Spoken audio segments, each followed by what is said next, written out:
Yo, dado el tiempo que tenemos, voy a ser, claro, muy esquemático. No está mal que os quede la idea de que de estas cuestiones se pueden decir muchas más cosas y todas son muy interesantes, pero tiempo queda, ¿no?, para ir preparando ese corpus doctrinal y pastoral que hace falta. Yo intento decirles, pues bueno, la importancia del santuario, aunque lógicamente, dicho en este público, pues no hace falta. Pero a lo mejor también lo que yo pueda decir, pues puede servir para que se vean perspectivas nuevas y también a lo mejor posibilidades, ¿no? Y para eso está el trabajo que pueda haber después, ¿no? Cuando hablamos de la Iglesia y también, por ejemplo, de un santuario, hay una cuestión que normalmente no nos preguntamos y que para mí es fundamental. ¿Cómo surge un santuario? O igual que yo creo que no entenderemos nunca lo que es la Iglesia y la evangelización si no nos hacemos también esta pregunta. ¿Cómo surgió la Iglesia en un lugar?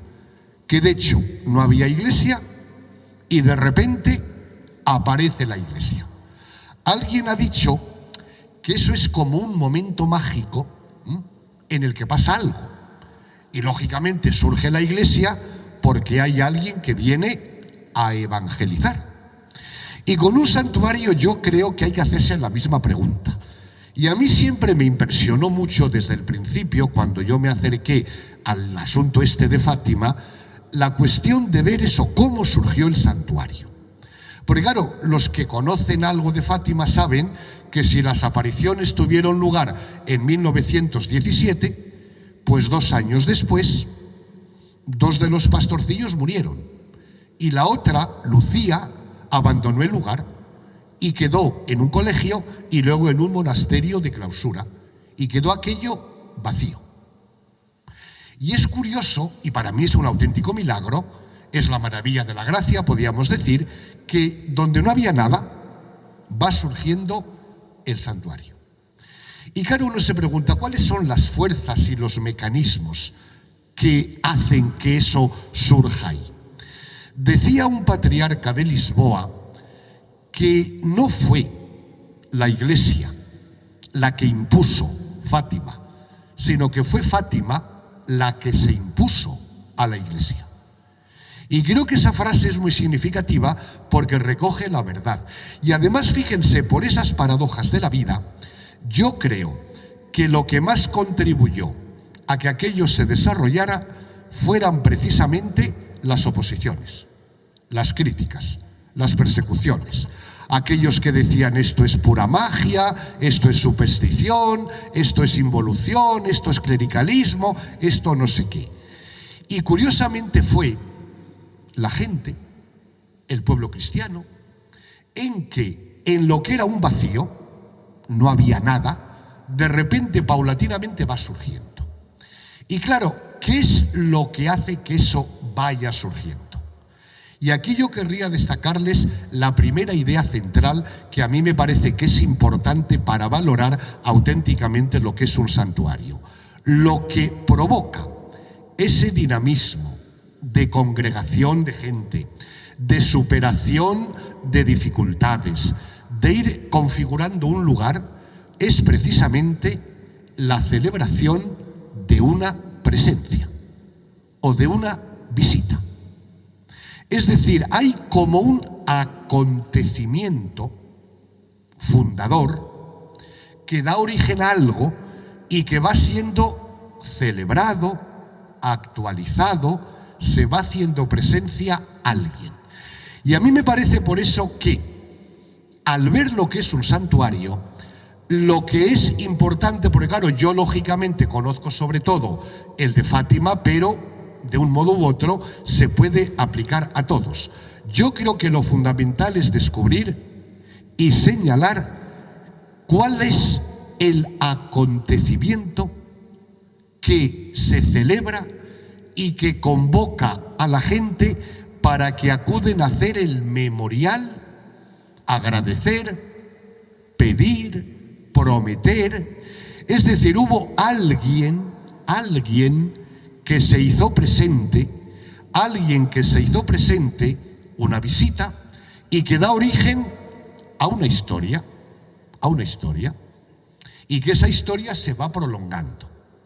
Y aunque no voy a seguir mucho el orden del esquema, porque el tiempo urge, pero a mí me parece que también para entender, por tanto, lo que es el santuario y lo que es la actitud de la gente que acude a los santuarios, a mí me parece que en todo corazón humano está siempre aleteando una pregunta, que yo creo que las tenemos todos en el corazón. Y esta pregunta es, bueno, ¿de qué historias quiero yo formar parte?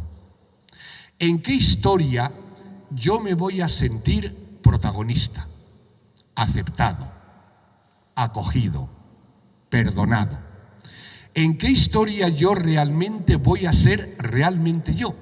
Donde voy a encontrar mi propia identidad y voy a descubrir que con los otros soy amado, soy esperado, soy acompañado.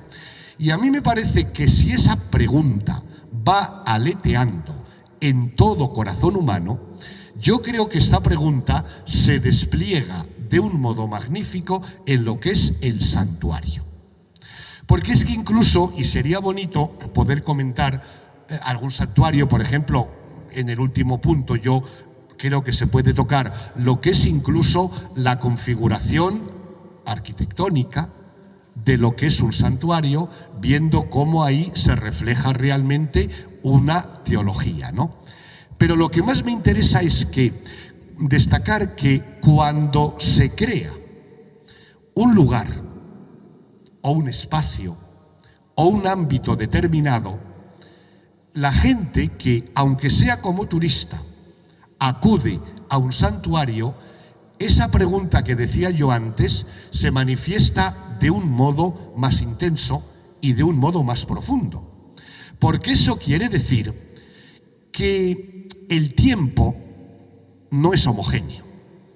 Es decir, el tiempo y el espacio no funcionan de modo puramente racional, como algo puramente lineal. Hay momentos, hay espacios que tienen una intensidad especial. Y por eso cuando alguien va con su pregunta en el corazón, ¿de qué historia quiero yo formar parte?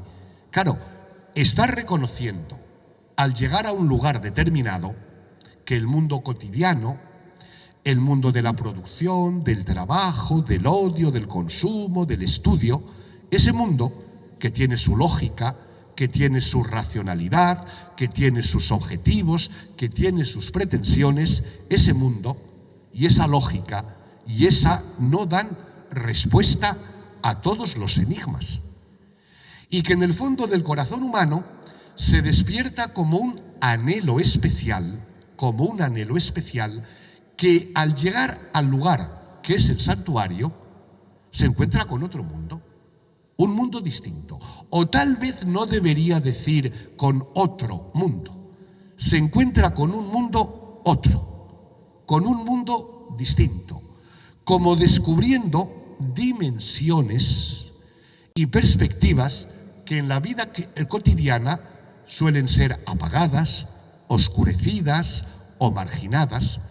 Y por eso digo que es curioso ver, por ejemplo, en un lugar como Fátima, por ejemplo Lourdes, que incluso hasta están preparados de ese modo para marcar una ruptura o una quiebra entre lo que es el mundo cotidiano y ese mundo otro. Eso quiere decir que ahí se abre un horizonte de sentido y de esperanza que es distinto y que por tanto hace que el ser humano se describa o se descubra como peregrino. En el fondo todos somos peregrinos. Lo que hace falta es justamente que haya un lugar que es como un reposo, como un oasis, como un descanso, en el cual esta dimensión de ser peregrino, uno lo palpa y lo descubre. Y el ser peregrino implica, fíjense, que claro, cada uno va a lo largo de su existencia con sus dolores, sus sufrimientos, sus expectativas, sus angustias, Y siempre que uno va peregrinando, y me parece que también es muy importante porque eso nos afecta a cada uno de nosotros y por tanto lo tiene todo hijo de vecino, cuando uno va como peregrino, todos descubrimos lo que nos falta y lo que deseamos. Es decir, todo santuario es, alguien ha dicho, ¿verdad?, que todo santuario, decía yo, es un poco el lugar del oasis, pero al mismo tiempo también es siempre un lugar de deseo. Es un lugar de deseo porque se abren siempre expectativas de que la fatiga de la existencia, el cansancio de los días, el peso de la vida, pues vaya siendo sostenido por alguien que me espera, que me acompaña, por alguien que realmente va marcando un futuro distinto. Y por eso el santuario es siempre ese lugar de deseo en lo cual uno descubre lo que me falta y al mismo tiempo, al recordar esa presencia que dio origen a esta historia, que es un santuario, es cuando uno parece que descubre otra palabra, otra interpelación.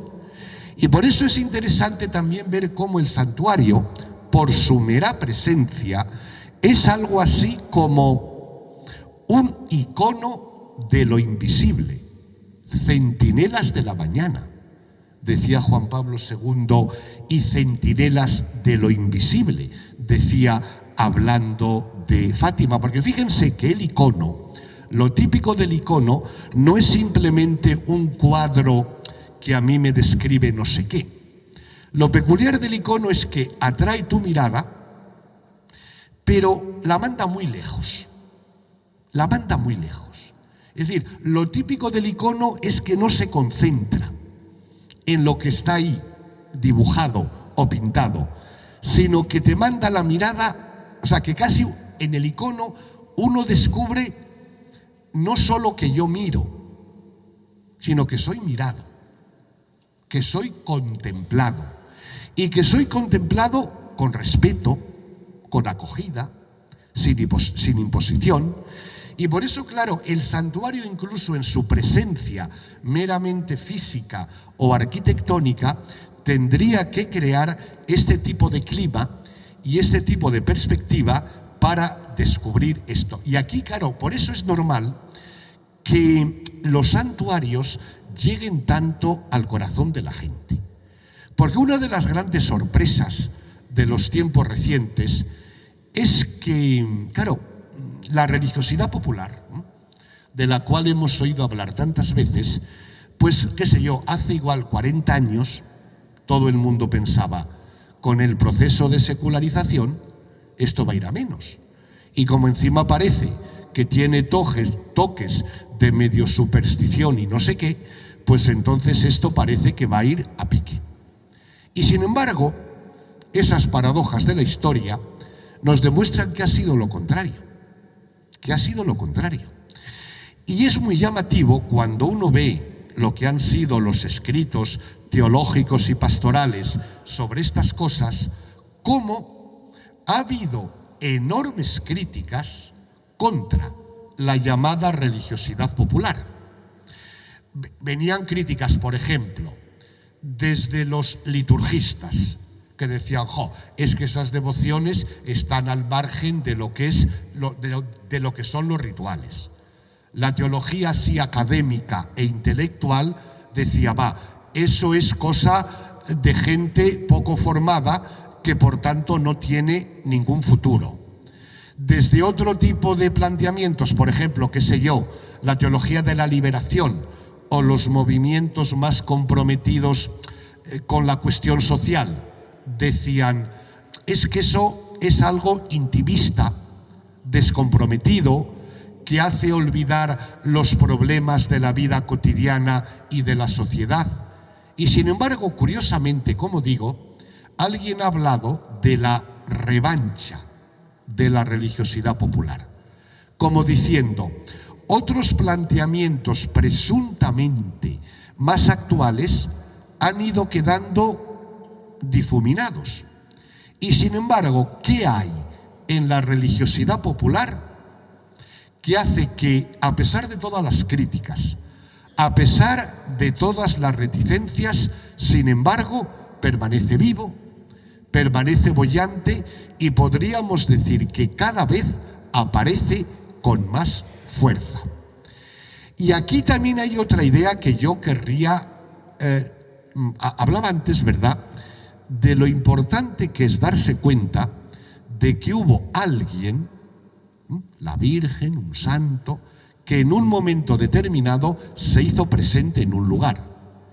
Fue una visita, una presencia que va suscitando una historia, etcétera, ¿no?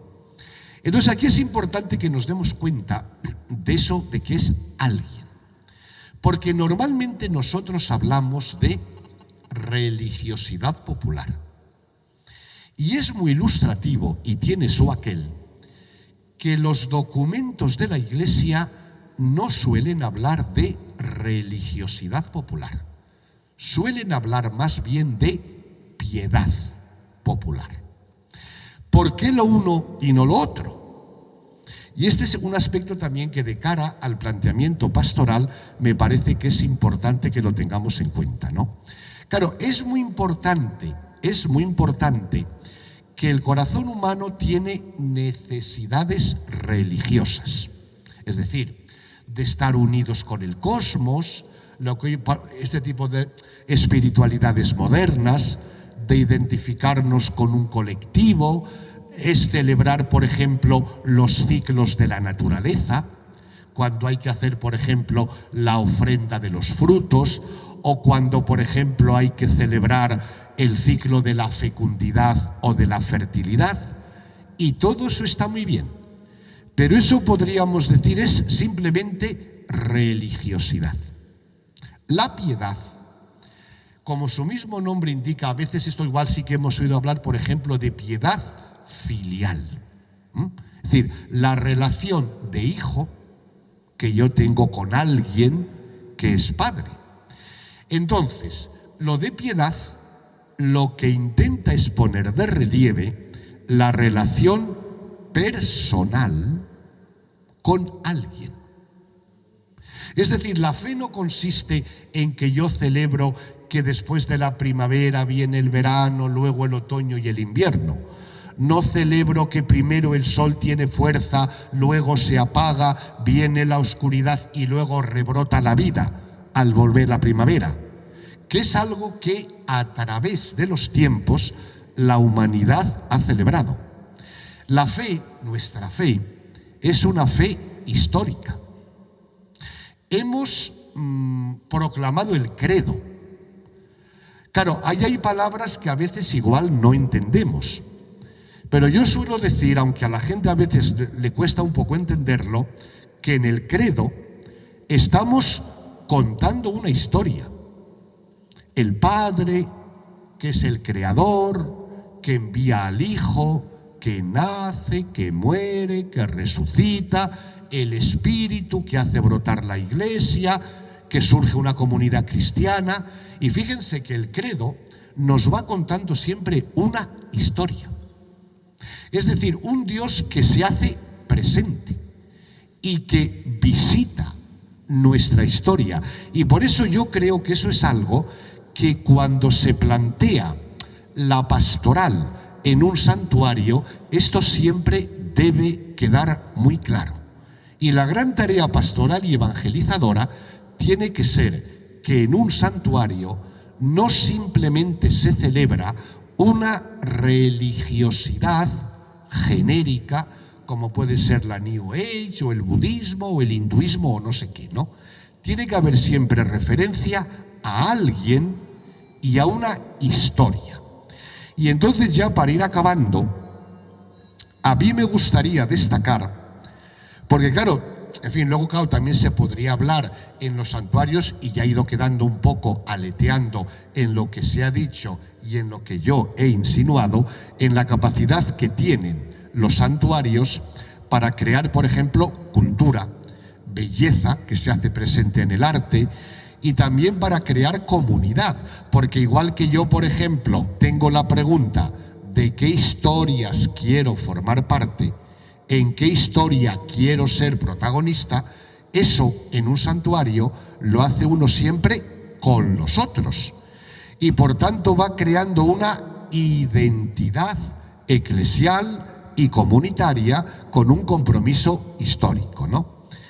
De cara a esto, yo querría destacar que en el caso de los santuarios, yo destacaría de cara a la comprensión pastoral y evangelizadora estos 4 aspectos que están en el esquema y como ya de algún modo lo he ido diciendo, lo voy a repetir comentando brevísimamente alguno. En primer lugar, en todo santuario tiene que quedar claro que se está actualizando un acontecimiento. Es decir, un acontecimiento que dio origen a algo y que sigue siendo actual. Y que sigue siendo, por tanto, algo que en nuestra historia aporta algo y tiene algo novedoso que aportar. Porque está siempre aludiendo a la presencia de alguien, no de algo.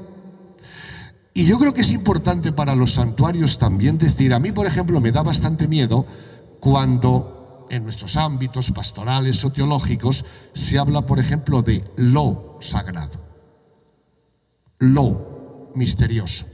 No, aquí no hablamos de neutros, no hablamos de lo, hablamos siempre de él, de alguien. Y esa relación personal con alguien, la Virgen, la Trinidad, el amor de la Trinidad que se manifiesta a través de los brazos abiertos de la Virgen o de los actos benéficos de un santo o lo que sea, ¿no?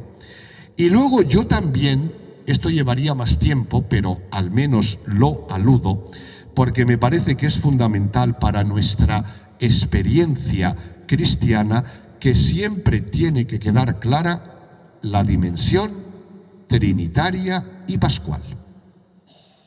O sea, dense cuenta de que nosotros somos cristianos y hablamos de Jesucristo como Salvador, no porque murió, sino porque murió para resucitar. Hablamos del crucificado resucitado. Y siempre, porque fíjense que se hablaba antes, por ejemplo, y es una idea que repite mucho Benedicto XVI, de la alegría de la fe.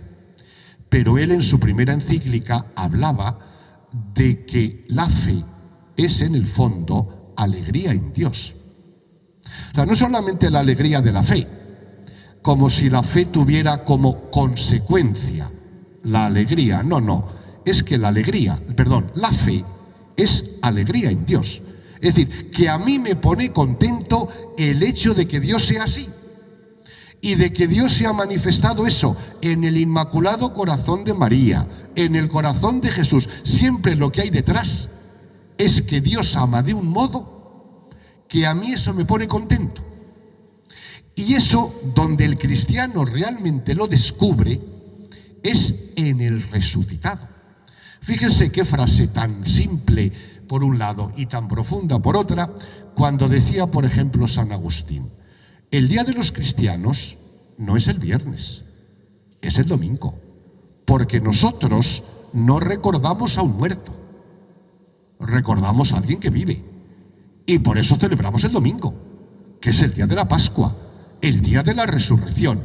Y por eso ya ven, por ejemplo, cómo en el santuario, y por ejemplo, en cualquier santuario mariano, en el mismo de Fátima, con qué normalidad se habla de luz, de belleza. Por ejemplo, ¿cuál fue en Fátima el primer testimonio? ¿Cuándo se desató el asunto? Primero, vamos a mantenerlo en secreto. Y de repente, Jacinta, una de las pastorcillas, dice: es que no podía contener en mí tanta alegría que se lo tuve que contar a mi madre. Y ahí empezó el asunto. No pudiendo contener en mí tanta alegría. ¿Qué pasó el día de Pascua? A los apóstoles les sucedió lo mismo. No podían contener en sí tanta alegría. Y por tanto lo contaron. Y claro, entonces el santuario tiene siempre que mostrar este aire pascual, de luz, de belleza, de hermosura, de apertura, de horizonte, y lógicamente en este acontecimiento pascual lo que se tiene que reflejar es el amor del Dios Trinidad. Pero bueno, ahí ya no me entretengo.